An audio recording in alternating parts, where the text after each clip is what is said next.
Les doy la bienvenida nuevamente. Es un placer para mí volverme a encontrar con ustedes y compartir juntos este tiempo que dedicamos a estudiar la palabra de Dios. En esta ocasión vamos a avanzar en el Evangelio de Marcos y les invito a que me acompañen al capítulo 1, a los versículos 16 al 20 que empezaremos leyendo para luego tener allí unas consideraciones. Es un pasaje que mi Biblia titula Jesús llama a 4 pescadores y vamos a encontrar aquí hermosas lecciones acerca de nuestro Señor y acerca del ministerio y de muchas otras cosas. Vamos entonces a comenzar leyéndolo. Dice así: Andando junto al mar de Galilea, vio a Simón y a Andrés, su hermano, que echaban la red en el mar, porque eran pescadores. Y les dijo Jesús: Venid en pos de mí, y haré que seáis pescadores de hombres. Y dejando luego sus redes, le siguieron. Pasando de allí un poco más adelante, vio a Jacobo, hijo de Zebedeo, y a Juan, su hermano, también ellos en la barca, que remendaban las redes. Y luego los llamó y dejando a su padre Zebedeo en la barca con los jornaleros, le siguieron. Bueno, este pasaje viene a continuación de otro al que hemos dedicado bastante tiempo en semanas, en ocasiones anteriores. Fue el comienzo del ministerio de nuestro Señor Jesucristo. En los versículos 14 y 15, los versículos anteriores, allí nos dice que cuando el Señor comenzó su ministerio público, lo hizo diciendo: el tiempo se ha cumplido, el reino de Dios se ha acercado. Arrepentíos y creed en el Evangelio. Vemos que el Señor comienza su ministerio público anunciando la llegada del reino de Dios. No podía ser de otra manera. Él mismo, que era el Rey, había venido a este mundo desde el cielo y, como soberano Rey, explicaba cuáles eran los requisitos para que cualquier persona pudiera entrar en el reino de Dios. Y estos requisitos, como ya recordarán, se resumían en 2: arrepentimiento y fe. Arrepentíos y creed en el Evangelio. Este pasaje que vamos a estudiar ahora, en cierto sentido, guarda alguna relación con lo anterior, porque va a ser un ejemplo de un caso concreto de 4 personas que entraron en el reino de Dios, y vamos a ver que si bien cuando nuestro Señor Jesucristo explicaba el Evangelio, vimos que era algo bastante radical, que él esperaba una respuesta decidida, total y absoluta, que implicara en muchos casos renuncia a cosas de la vida, cosas malas, pero también probablemente cosas legítimas, para darle lugar a él, en primer lugar, para que él ocupara la primera posición en nuestras vidas. Y ahora vamos a encontrar un ejemplo precisamente de esto, de 4 hombres que lo dejan todo para seguir a Jesús. Un ejemplo muy hermoso, muy, muy claro de lo que implica ser un discípulo, ser un seguidor de nuestro Señor Jesucristo. Así que encuentro que este pasaje guarda cierta relación con lo anterior. Y es importante por esto. Pero también veo que hay otra razón más por la que este pasaje nos es dejado aquí. Recordarán que en nuestra sesión introductoria a este Evangelio dijimos y vimos que Marcos era el intérprete del apóstol Pedro. Diríamos que estaba escribiendo el Evangelio bajo las directrices, bajo las órdenes del apóstol Pedro. Y al colocar este pasaje aquí en el que Pedro es llamado por el Señor y comienza a seguirle, al colocarlo aquí en primer lugar en su Evangelio, al comienzo mismo del ministerio de nuestro Señor Jesucristo, lo que viene a decir son 2 cosas. En primer lugar, es que Pedro estuvo acompañando al Señor Jesucristo a lo largo de todo su ministerio público. Y esto es importante porque, a diferencia de lo que dicen muchas personas, que el Evangelio, que la Biblia es algo que nos ha ido pasando de boca en boca hasta que finalmente nos ha llegado a nosotros, eso es falso. Aquí tenemos que Marcos está recogiendo de primera mano y bajo la supervisión del apóstol Pedro, está recogiendo aquellos hechos de los que Pedro había sido testigo ocular, testigo directo, acompañando en primera persona al Señor Jesucristo. Eso es muy importante. Por otro lado, como creo que ya dije en su momento, Pues es importante también que Pedro vivió muchos acontecimientos diferentes con el Señor Jesucristo. Ya se dan cuenta que es el principio. Pasaron 3 años y pico de ministerio acompañando al Señor siempre juntos. Muchos viajes, muchos encuentros con otras personas, muchas predicaciones. Y sin embargo el apóstol Pedro, que tendría infinidad de historias más para contarnos, ha reducido todo lo que podría contarnos a ciertos acontecimientos concretos que nos ha dejado aquí en este Evangelio. ¿Por qué? ¿Por qué teniendo tanto para contarnos cuenta esto? Bueno, entiendo que este Evangelio tiene cierto carácter personal. Pedro, ya digo, por la pluma de Marcos, nos está haciendo llegar aquellas cosas que realmente le impactaron, que dejaron huella en su vida. Además serían las cosas que contaría en todos los sitios donde iba y con las que él estaba formando iglesias. Eran las enseñanzas básicas que cualquier iglesia, que cualquier grupo nuevo necesitaría conocer. Y es por eso que él hace esta selección importante para él mismo, pero también para las iglesias. Y como parte importante de esta selección nos encontramos precisamente este pasaje cuando el Señor le llamó. Y aquí hay lecciones muy importantes también para todos nosotros. Bueno, hay que decir que Pedro no fue el único que recibió este llamamiento en este momento, sino que había 2 parejas de hermanos, Pedro y su hermano Andrés, Simón Pedro y su hermano Andrés, y también Juan y su hermano Jacobo, hijos de Zebedeo. Y vemos que tenían ciertas cosas en común, todos ellos vivían en Capernaum, que por cierto, Capernaum era la parte norte del país, limítrofe ya con territorios gentiles, y los judíos diríamos de pura cepa, los auténticos judíos, tal como se veían ellos a sí mismos, pues consideraban aquella zona en el norte, en Galilea, como Galilea de los gentiles, ya una cosa, no eran propiamente judíos, era una mezcla, o por lo menos si eran judíos, ellos no los veían tan así, los despreciaban de hecho, ¿no? De Galilea puede salir algo bueno, dijo más tarde Natanael, y como diría, o de Nazaret puede salir algo bueno, dijo Natanael, pero el sumo sacerdote y los principales sacerdotes dijeron, ¿se ha levantado alguna vez un profeta de Galilea? Galilea era despreciada por todos ellos, por los judíos que se sentían judíos auténticos, ¿no? Y ellos eran de allí, y tenían esto en común, eran pescadores en el mar de Galilea. Diríamos que eran una especie de pequeños empresarios, de autónomos de su tiempo. Personas que trabajaban, vemos que Jacobo y Juan, con su padre Zebedeo, tenían algunos empleados, algunas personas que trabajaban para ellos. Bueno, pues eran pequeños empresarios.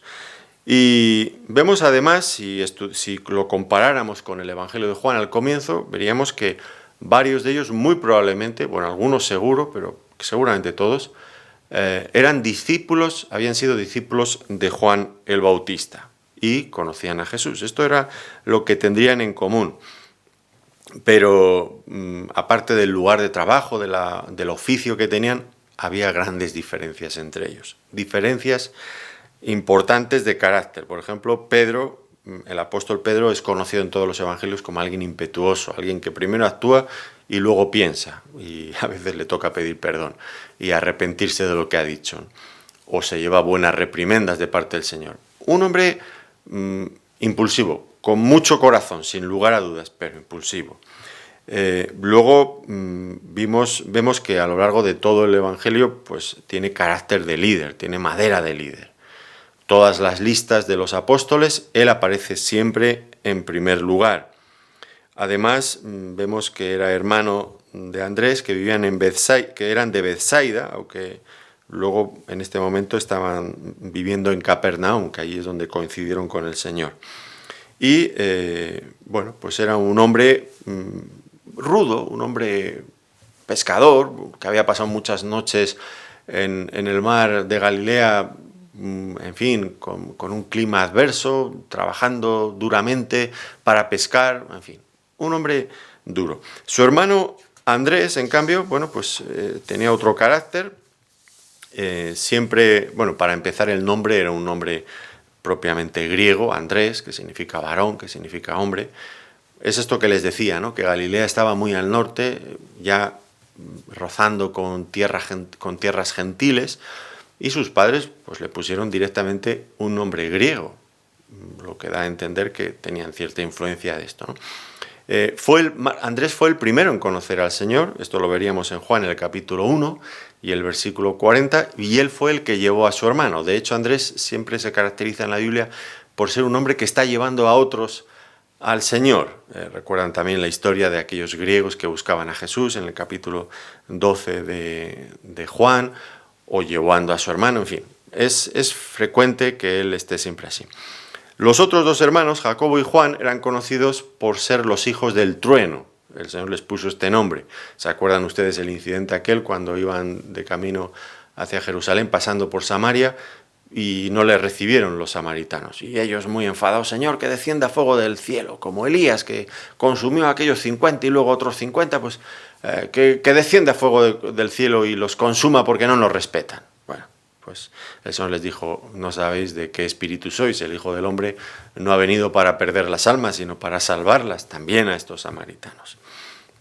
Así que tenían un carácter muy fuerte, eran también ambiciosos. Recuerdan esa otra historia cuando pidieron al Señor ya en la recta final de su ministerio: Señor, concédenos que te pidamos un deseo, que en tu reino este se siente a tu derecha y yo me siente a tu izquierda. Y el Señor les dijo: no sabéis lo que pedís, nuevamente, ¿no? Así que, bueno, pues eran hombres impetuosos, que anhelaban, que ambicionaban dentro del reino literal que esperaban que el Señor iba a establecer.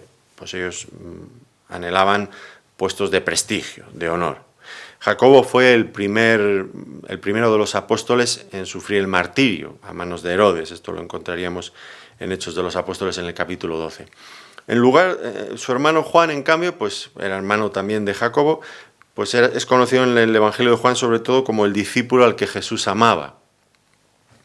Bueno, pues era alguien sin duda querido por el Señor, no menos que otros, lo que Juan quiere decir, que creo con esta frase que él repite varias veces en su Evangelio, no es tanto que él amaba mucho al Señor, sino que el Señor le amaba más a él que a otros. No tenía nada que ver con esto, sino que él se sentía profundamente amado por el Señor, el discípulo a quien Jesús amaba, porque él era consciente de esto.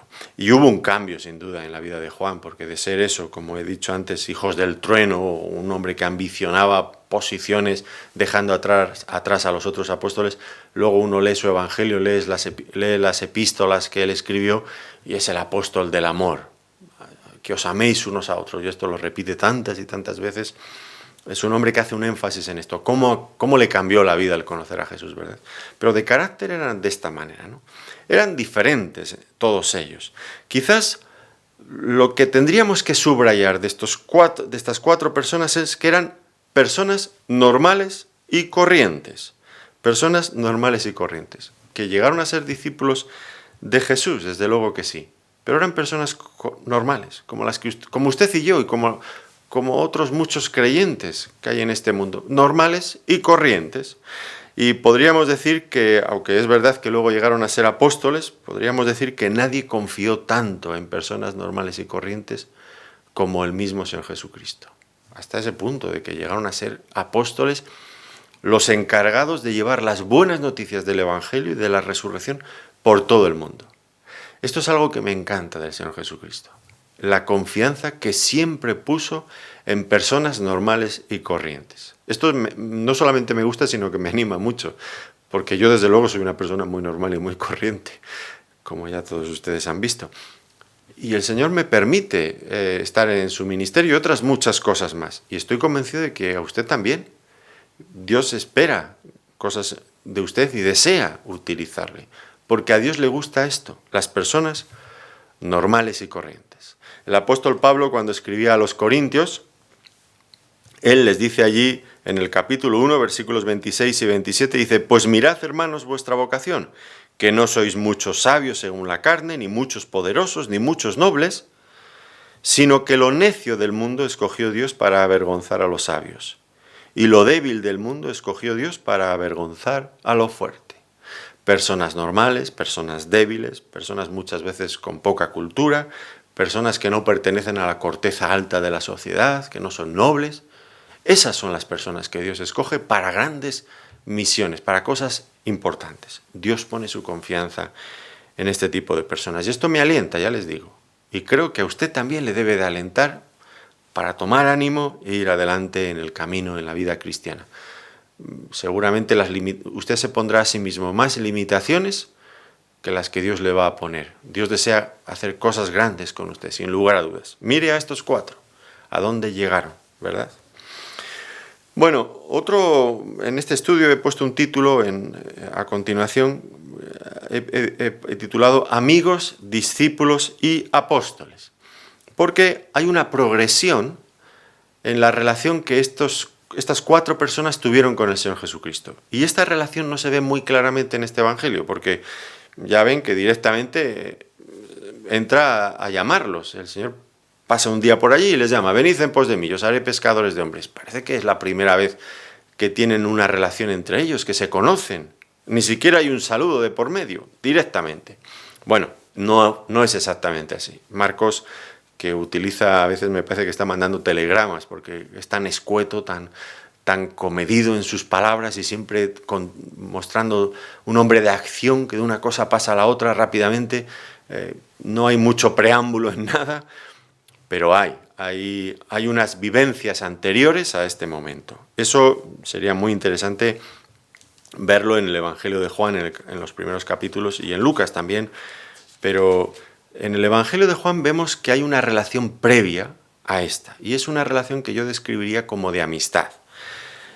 Cuando Juan el Bautista, y ya he dicho que estos discípulos, varios de ellos, quizás todos, habían sido discípulos previamente de Juan el Bautista, cuando Juan el Bautista ya señaló claramente a Jesús como el Cordero de Dios que quita el pecado del mundo, como aquel que él había estado anunciando y esperando, pues nos dice en Juan capítulo 1, versículo 35, el siguiente día, otra vez estaba Juan con 2 de sus discípulos.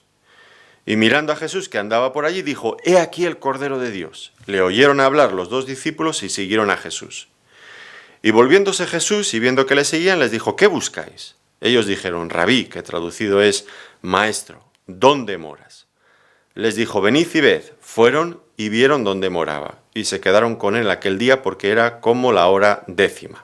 Andrés, hermano de Simón Pedro, era uno de los 2 que habían oído a Juan y habían seguido a Jesús. Probablemente el otro era Juan, que también lo encontramos ahora en Marcos, pero Juan siempre es muy discreto, nunca va a decir yo estaba allí, nunca lo dice.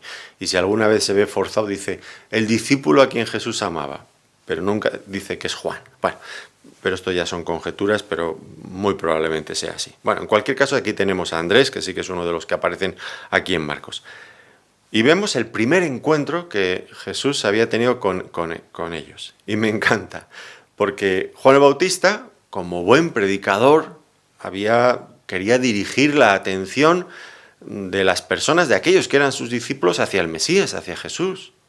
No quería acaparar la atención él mismo. Y esto tenemos mucho que aprender, sin duda, todos los predicadores. No queremos que la gente se fije en nosotros. Eso es una pérdida de tiempo. Queremos que las personas fijen su mirada y sigan a nuestro Señor Jesucristo. Y aquí Juan el Bautista lo hace perfectamente. Este es el Cordero de Dios. Y automáticamente ellos que estaban siguiendo a Juan cambian de rumbo para seguir a Jesús. Y le van siguiendo, van detrás de él. Me hace mucha gracia este pasaje, desde luego. Van siguiéndole. Y Jesús en un momento determinado se da la vuelta y dice: «¿Qué buscáis?». Y ellos le dicen: «Rabí, ¿dónde moras?».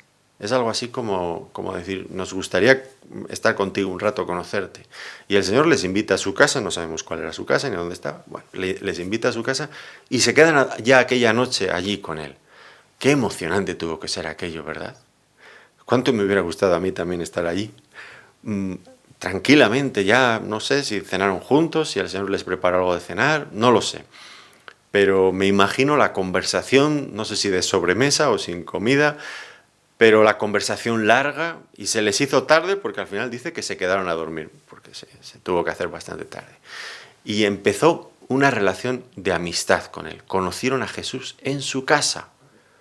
y eran amigos de él, llegaron a ser amigos de él. Luego le acompañaron, sabemos en Juan, en el capítulo 2, esto es antes de lo que dice Marcos allí, ¿no? En el Juan, en el capítulo 2, vemos que fueron invitados, Jesús fue invitado a una boda en Caná de Galilea y él extendió la invitación, tenía confianza, libertad para hacerlo y invitó también a sus discípulos. Y fueron a Caná de Galilea y allí vieron ese principio de señales que el Señor hizo cuando convirtió el agua en vino. Y es probable que también le acompañaran al Señor en el viaje que hizo por Samaria, donde la mujer samaritana y los samaritanos se convirtieron. Bueno, ahí hubo cierta relación previa a esta que ahora encontramos aquí en Marcos. Y lo que vamos viendo es esta progresión que me parece muy interesante, ¿no? Primero fueron amigos de Jesús, le llegaron a conocer. Luego, viendo que el Señor Jesucristo era alguien tan especial, se convirtieron en discípulos de él. Y aquí en Marcos lo que estamos viendo en este momento es el llamado oficial, diríamos así, a ser discípulos del Señor. Se materializa eso. A partir de hoy seréis discípulos míos. Y empezaba una nueva vida para ellos, que continuaría durante el tiempo que duró el ministerio del Señor Jesucristo, acompañándole por aquí y por allá. Y finalmente, en algún momento de su ministerio, fueron llamados a ser apóstoles, aunque realmente empezaron a ejercer como apóstoles después de la resurrección y ascensión del Señor Jesucristo, cuando se convirtieron en lo que significa apóstoles, enviados, porque esto es lo que significa apóstol, enviados con la autoridad del Señor. Es verdad que hicieron ciertos ensayos, vamos a decir así, durante el ministerio del Señor Jesucristo, cuando Él los envió a ir a predicar a algunos sitios, pero en realidad su ministerio de apostolado comenzó cuando el Señor ya había ascendido al cielo. Así que hay esta progresión, amigos, discípulos y, posteriormente, apóstoles. Y así ha de ser también con nosotros. Debemos de conocer al Señor Jesucristo, quién es Él, convertirnos en sus discípulos, aprender de Él, y finalmente Él nos colocará, nos llevará a ocupar puestos en ministerios donde Él quiera, donde Él decida. Más o menos, mayor relevancia, Él lo decidirá. Pero hay que pasar por aquí, hay que conocer a Jesús, hay que ser sus discípulos y finalmente estaremos listos para lo que Él nos mande. Luego otra de las expresiones que aquí en este pasaje encontramos nos dice que eran pescadores. Jesús llamó a 4 pescadores. Y esto es interesante, porque si estaba pensando en llamar a alguien al apostolado, pues hoy en día, desde luego, sería como les voy a decir ahora mismo, irían a grandes instituciones académicas, a seminarios teológicos.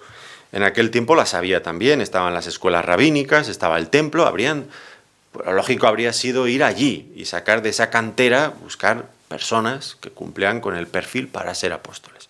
Y el Señor hace algo totalmente inaudito, totalmente fuera de lo que esperaríamos. Busca a 4 pescadores que estaban allí remendando sus redes, preparando el material después de la noche de trabajo, dejándolo listo para la siguiente jornada de trabajo. Bueno, pues personas, antes he dicho normales, ahora voy a decir personas trabajadoras, personas que ganaban el pan de cada día con el sudor de su frente.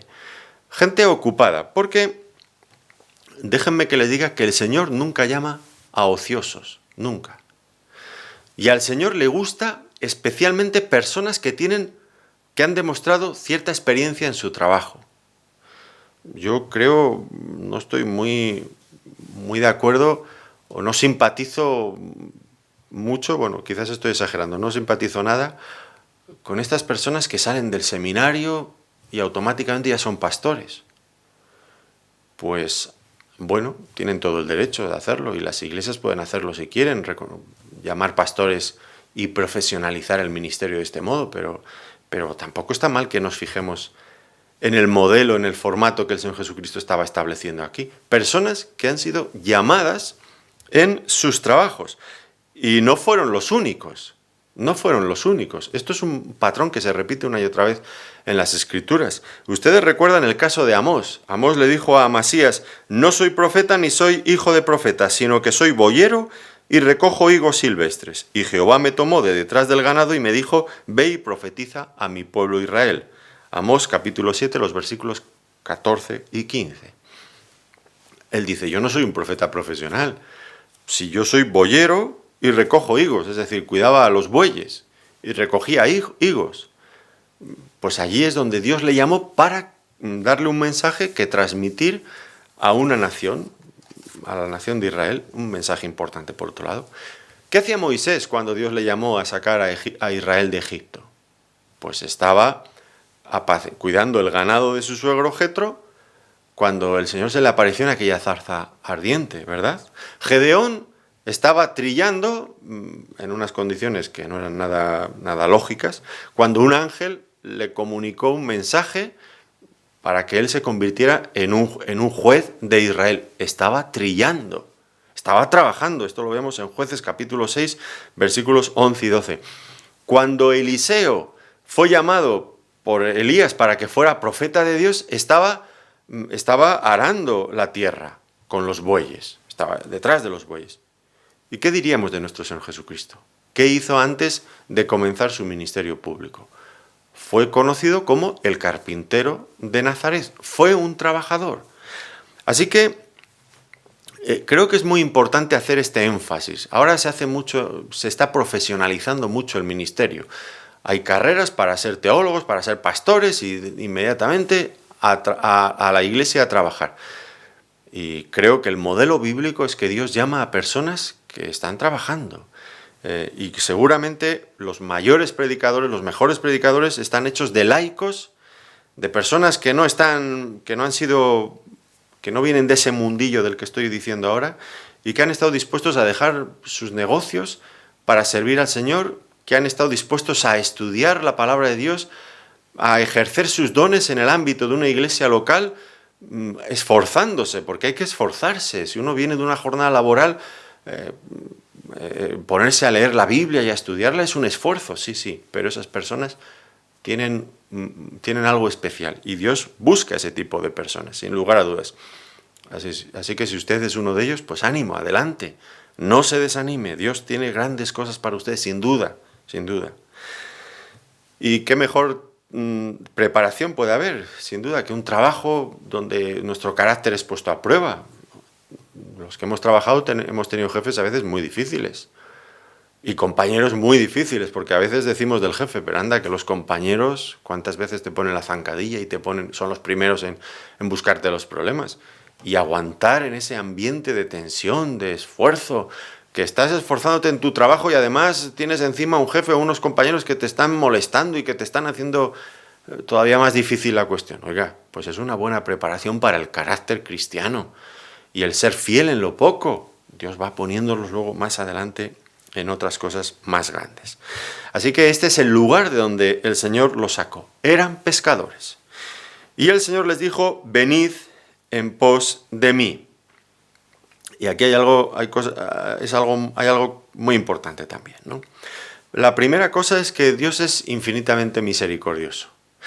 ¿Por qué digo esto? Pues porque Dios es omnipotente, Dios lo puede todo, es el Todopoderoso.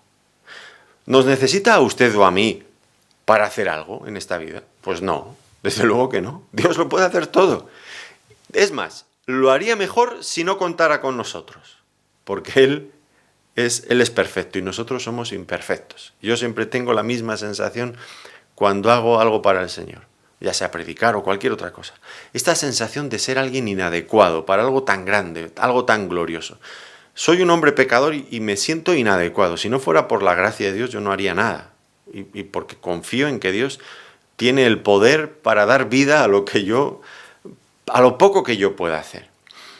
Dios podría hacerlo todo Él. Y sin embargo, en su misericordia cuenta con nosotros. Pablo habla, esta expresión que a mí me encanta. Él dice, somos colaboradores de Dios. Fíjense usted qué alto honor, el Dios omnipotente y nosotros colaborando con el Señor, con el Dios omnipotente. Qué alto honor.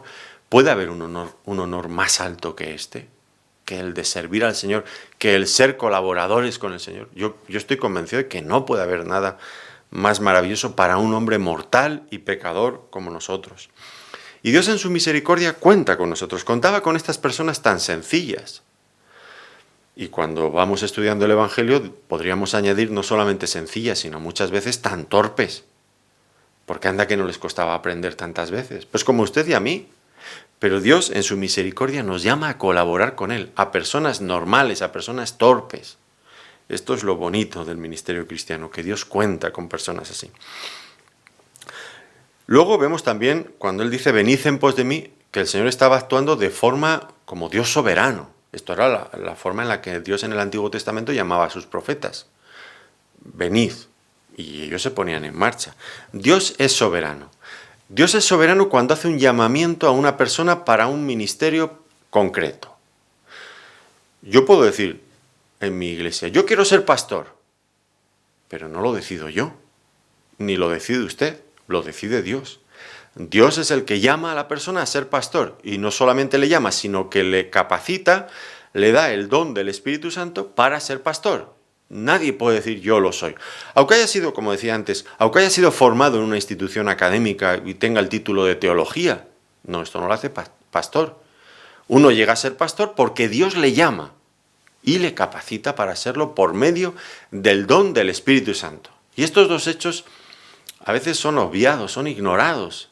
En este modelo que antes presentaba, persona que sale del seminario teológico y ya es pastor. No, señor, si lo más importante es el llamamiento de Dios y la capacitación de Dios por medio de su Espíritu Santo.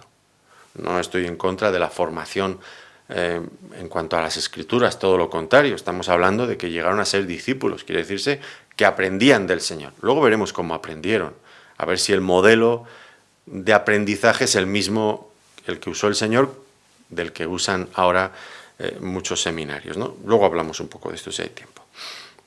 Así que el Señor es soberano, Él decide. Por otro lado, otra cosa que me encanta de este pasaje es que el Señor dice, venid en pos de mí. Fíjense la diferencia entre el Señor y los profetas de la antigüedad. Los profetas de la antigüedad decían, volveos al Señor, porque os habéis apartado de Él. Y a veces eran muy contundentes en su mensaje, muy fuertes. Pero el Señor no dice, volveos al Señor. Dice, venid en pos de mí. ¿Qué profeta de la antigüedad dijo, venid en pos de mí al pueblo? No. Id en pos del Señor, de quien os habéis apartado, pero nunca venid en pos de mí. No, no. Siempre era, id en pos del Señor. Así que cuando ahora el Señor Jesucristo dice, venid en pos de mí, también en esto el Señor se estaba colocando como Dios mismo. Al fin y al cabo no es Él el Rey de los cielos que venía anunciando el reino de Dios. Pues claro que sí. Aún así la persona tiene libertad de seguirle o de no seguirle. Dios hace el llamamiento. ¿Y cuántas personas hay que le rechazan? Desde luego aquí estos 4 discípulos le siguieron de una forma inequívoca. Pero ¿cuántos hay que no toman esta actitud? Recordamos al joven rico que quería seguirle y el Señor le dijo, ven y sígueme. Lo mismo que aquí. ¿Y qué nos dice la Escritura? En Marcos capítulo 10 y versículos 21 y 22, él afligido por esta palabra se fue triste porque tenía muchas posesiones. ¿Qué le dijo el Señor? Vende todo lo que tienes y dalo a los pobres y ven y sígueme. No quiso dejar lo que tenía. Estos aquí vamos a ver que dejaron sus negocios, dejaron incluso a su padre para seguir a Jesús. Pero este no. Hay libertad para seguir a Jesús. Y hay libertad para rechazarle, pero qué triste es rechazarle. ¿Cuánto pierde la persona? ¿Cuánto perdió este joven rico cuando no tomó la decisión de seguir al Señor? Y Dios sigue llamando hoy día. Esto estoy seguro. Y quiere hacer grandes cosas con muchas personas. Y les sigue llamando para que sean sus discípulos y para un día futuro poderles encargar ministerios importantes. Y cuando la gente, las personas, los creyentes valoran lo que implica el discipulado y dicen, uy, me va a costar tanto, yo no quiero dejar esto, no quiero dejar lo otro, y no siguen al Señor. Qué triste, qué triste. El Señor da libertad, nos da este inmenso honor. ¿Y cuántas personas hay, cristianos incluso, que podrían llegar mucho más allá en su vida cristiana, muchísimo más allá? Esto estoy seguro porque lo veo con mucha frecuencia. Podrían llegar mucho más allá y se quedan parados en el camino, no siguen. Y se pierden recursos y vidas porque Dios les da libertad y ellos la usan mal. Qué triste es esto, qué triste. Ahora, estos aquí decidieron seguirle. ¿Y cuánto duró esta orden, este llamamiento? Venid en pos de mí, ¿cuánto dura esto? ¿Hasta cuándo tenían que seguir en pos de él? Aquí hay una de las grandes diferencias en cuanto a la formación que usted puede adquirir en una institución académica y lo que implica seguir a Jesús, aprender del Señor. Es que eso nunca acaba, nunca acaba. Usted estudia en un seminario, se ha estudiado 3, 5 años, le van a dar un título. Y ya, bueno, pues ya tiene el título. Pero ser cristiano de verdad nunca se acaba. Nunca se acaba de aprender. El Señor les estaba llamando aquí para seguirle toda la vida. Y como cristianos nunca dejamos de aprender. No nos sirve con tener una certificación académica. Necesitamos estar constantemente aprendiendo del Señor, siguiéndole al Señor, constantemente, nunca se acaba. Yo hace ya 35 años que soy creyente y desde entonces, desde el primer momento empecé a leer y a estudiar la Biblia constantemente. Tenía yo un pastor que me animó muchísimo a ello y yo siempre, esto fue algo que comprábamos libros para aprender más, comentarios bíblicos, siempre él mismo dedicaba muchísimo tiempo a enseñarnos, desde que yo tenía 15 años. Y cada año leo varias veces la Biblia y cada vez me doy cuenta de lo poco que sé. Y de cuánto tiempo necesito invertir para seguir aprendiendo en la Biblia. Y llevo 35 años. ¿Qué puede darte un título que te dan después de 3 años, de 5 años? Si seguir al Señor es seguirle toda la vida, nunca dejamos de aprender, nunca. Y nunca nos podemos conformar con menos que estar constantemente aprendiendo. Siempre tenemos que estar aprendiendo. Porque el llamamiento del Señor es a seguirle y aprender de Él siempre. Para eso les llamó, para ser discípulos, para estar como discípulos aprendiendo siempre al lado del Señor. Es verdad que hoy ya el Señor no está aquí con nosotros, pero tenemos su palabra. ¿Y cuánto hay que podemos aprender de Él aquí, verdad? En los Evangelios, en todas las Escrituras. Luego dice que le siguieron.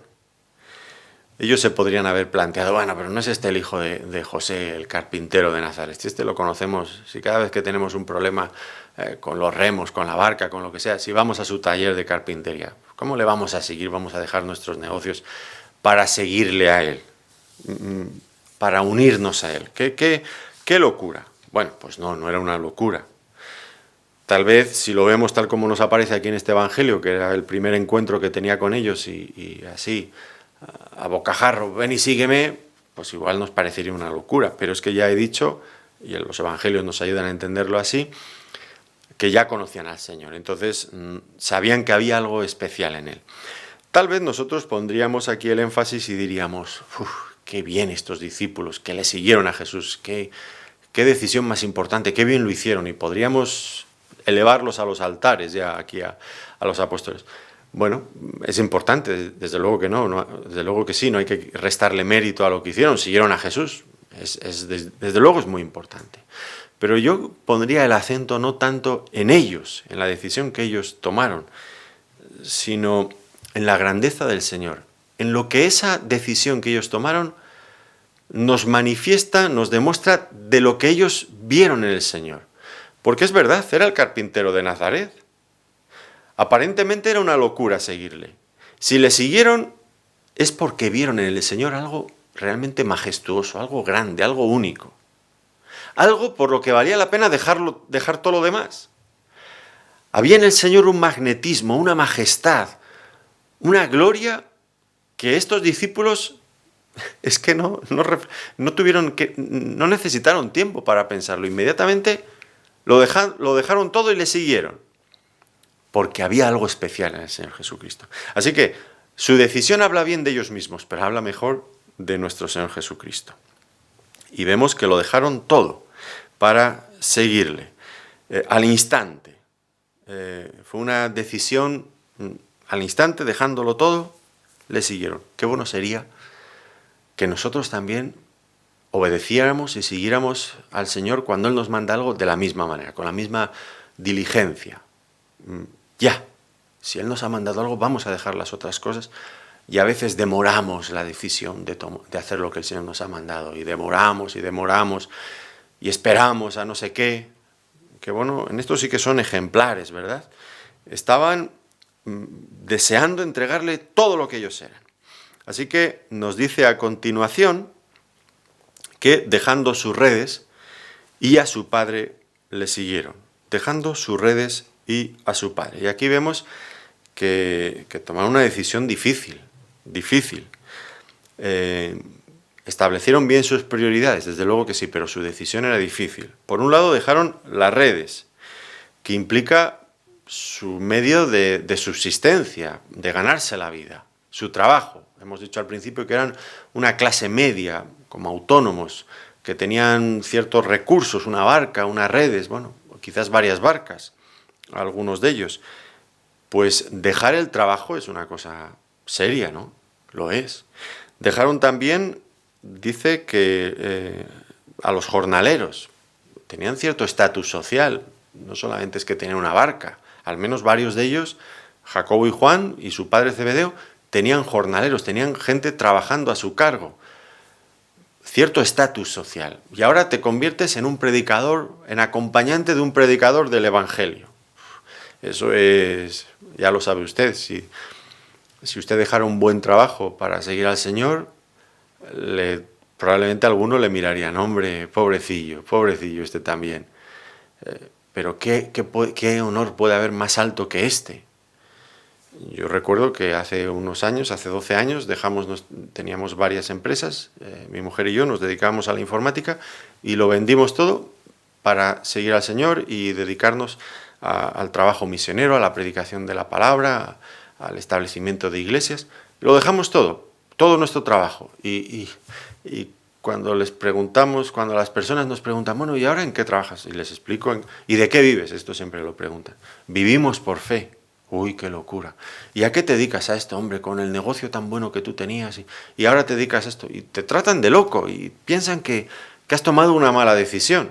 Yo, desde luego, mi mujer y yo pensamos todo lo contrario. Creemos que el trabajo que tenemos ahora es infinitamente mejor del que teníamos antes. Y con ilusión, cuando el Señor nos llamó a dejar todo aquello, lo hicimos, porque nos parecía que era la mejor de todas las inversiones que hemos hecho en nuestra vida. Y a día de hoy, 12 años o 13 después, seguimos pensando exactamente lo mismo. Pero es verdad, la gente te mira como raro. Hombre, fíjate, tienes un negocio y ahora te dedicas a esto, que para mucha gente es despreciable, ¿no? Piensan que somos todos unos ladrones, que robamos a la gente, a los pobres ingenuos, en fin, pero siempre nos tratan así, ¿no? Dejaron sus redes, dejaron su trabajo, dejaron su posición social. Y otra cosa más, dejaron a su padre, a Zebedeo, dejando a su padre. Ya les he dicho, tenía un negocio de informática. Cuando uno tiene un negocio, normalmente estás pensando ya a quién se lo vas a dejar, aunque seas joven.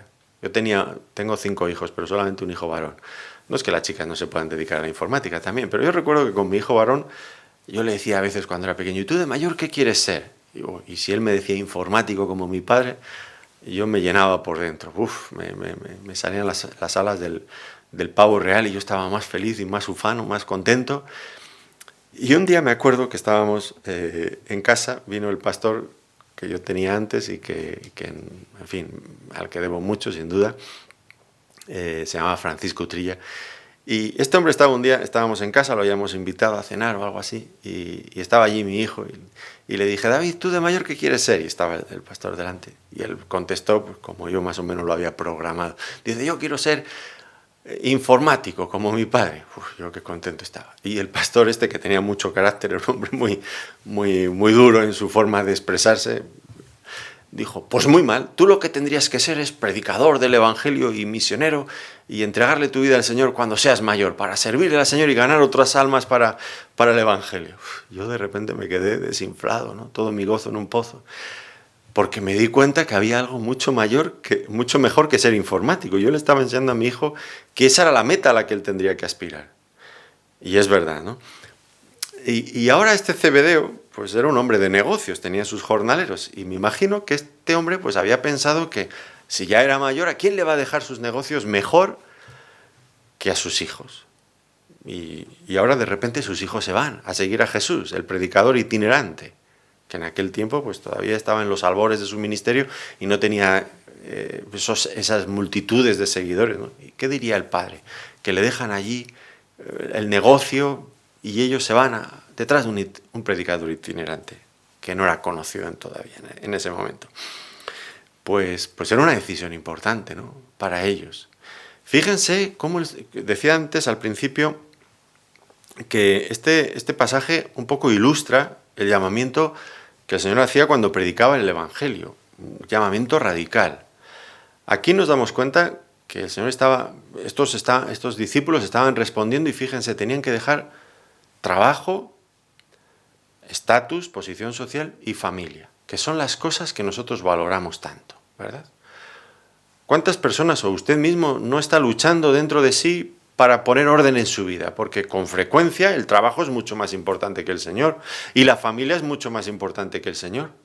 Yo me doy cuenta que esto es un problema siempre con cada uno de nosotros y lo veo también en mis hermanos. Poner al Señor por delante del trabajo, que desgraciadamente hay muchos creyentes que han hecho un Dios del trabajo y le dedican todas sus horas, todas sus energías, todas sus fuerzas y son muy buenos para sus trabajos y nunca son buenos para nada en la iglesia ni para nada que signifique que tenga que ver con el servicio al Señor. Qué triste. Y la familia, a veces la familia es tan importante que yo no digo que el trabajo y la familia no sean importantes, la Biblia nos dice claramente que lo son. Honra a tu padre y a tu madre. Y nos dice que el que no quiera trabajar que tampoco coma. Claro que el trabajo y la familia son importantes. Pero lo que el Señor nos quiere mostrar aquí es las prioridades. Nunca el trabajo y la familia pueden ser más importantes que el Señor. Y esto es así. Y entonces, si queremos ser discípulos del Señor, tendremos que establecer bien nuestras prioridades y saber qué va en primer lugar. Así que aquí tenemos a estos discípulos que dejan cosas. Tendremos que dejar cosas en la vida para poder avanzar en el discipulado. Siempre hay que dejar cosas. Y ya digo, algunas veces son cosas legítimas, porque aquí no tenían que estar dejando nada pecaminoso.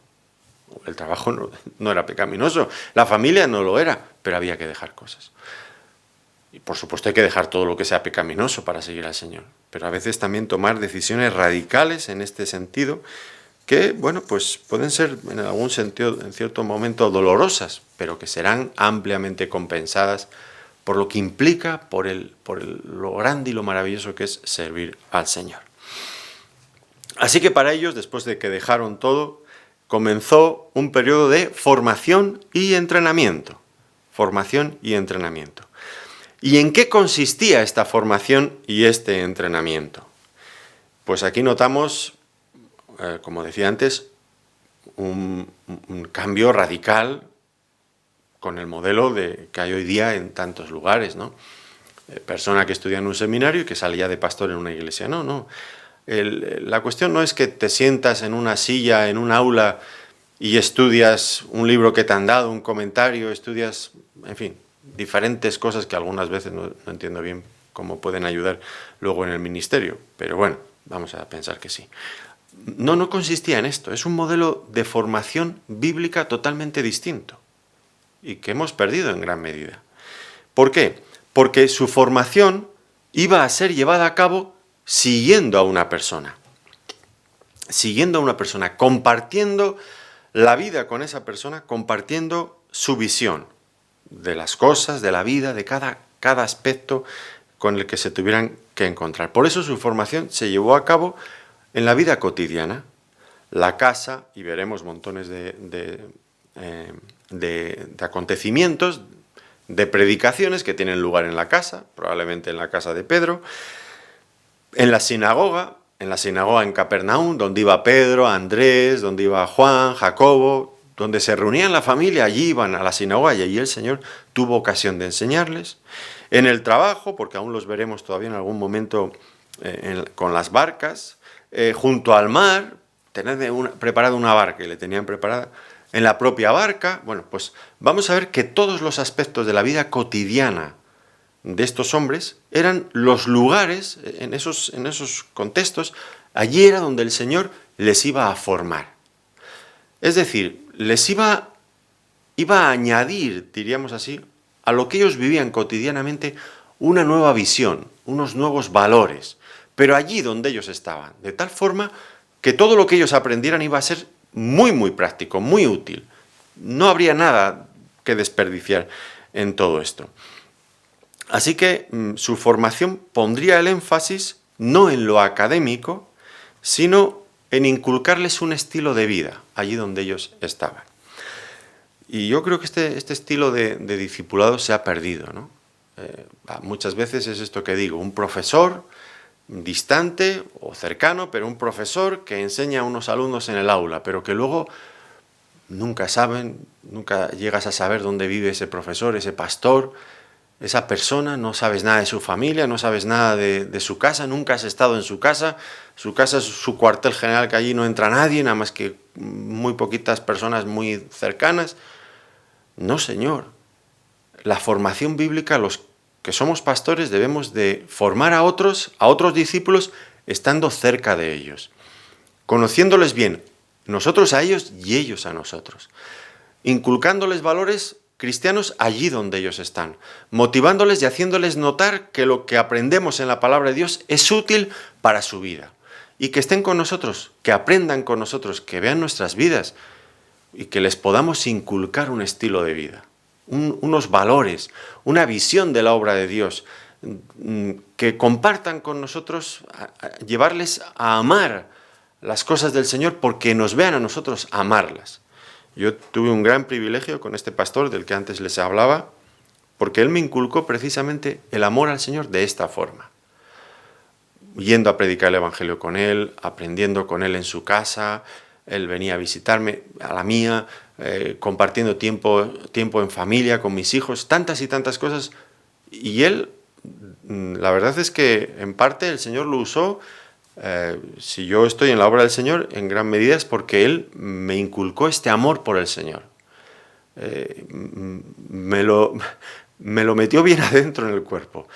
Y lo inculcó, y era un hombre de lo más sencillo, académicamente hablando, lo más sencillo del mundo.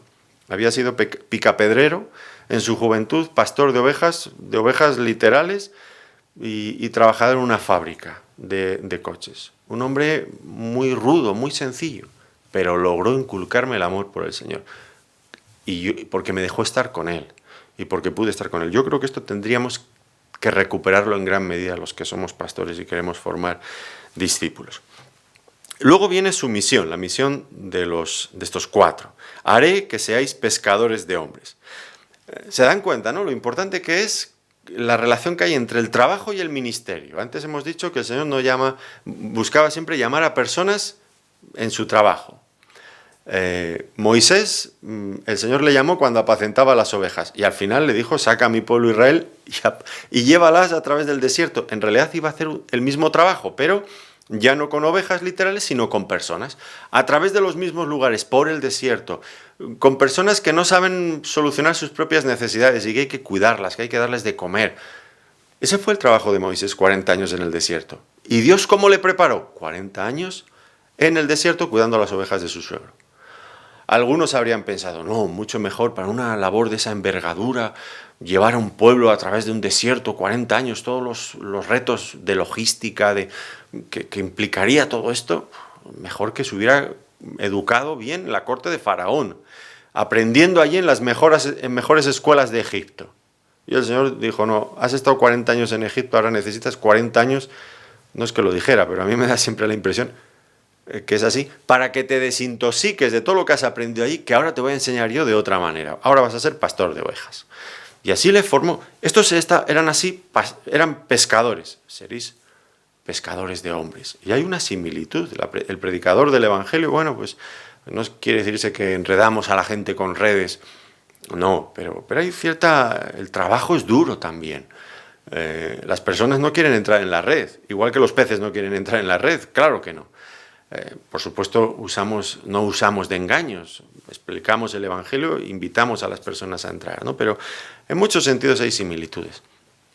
En mi caso, perdonen si hablo de mí mismo en un momento, pero yo antes les he dicho que fui informático por muchos años, tenía mis negocios y mi empresa, y me dediqué a eso. Cuando luego salí a pleno tiempo a la obra del Señor, pues no desconecté por completo. Es verdad que ya no me dediqué a esas cosas, a reparar ordenadores, a administrar redes locales o a administrar servidores de internet, todas esas cosas que hacía, todo eso lo dejé. Pero fue entonces cuando el Señor me llamó a otra cosa, usando los conocimientos que yo había adquirido en mi anterior época, en mi trabajo, en mi ocupación anterior.